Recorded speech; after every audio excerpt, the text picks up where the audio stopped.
I'm Clark Kimmer with the Center for Homeland Defense and Security at the U.S. Naval Postgraduate School.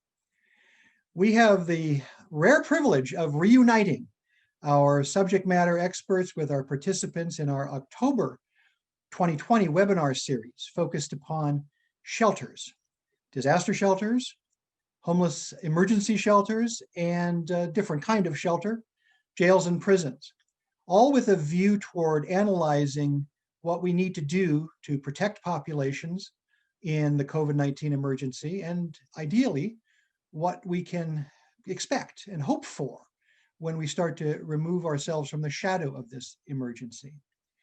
Again, it's a privilege to bring back our teams to converse with one another in this recorded webinar and to address questions we couldn't get to during our series back in October 2020.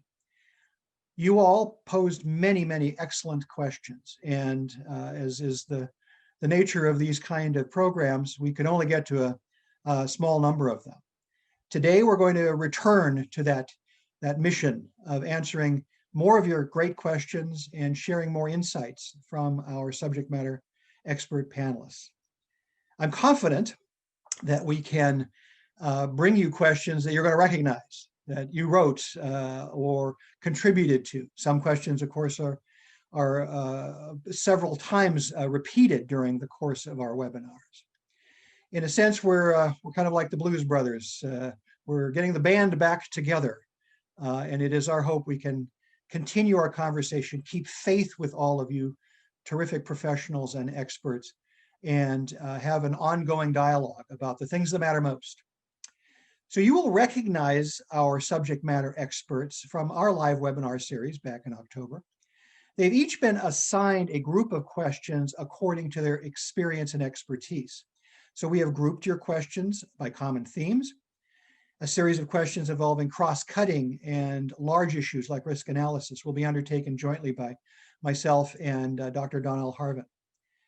I will also be sharing with you many of your comments throughout the webinar that came from the first 3 webinars that we conducted in October.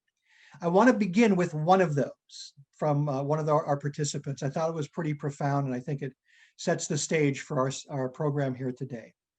I quote, "We professionals cannot solve this problem alone.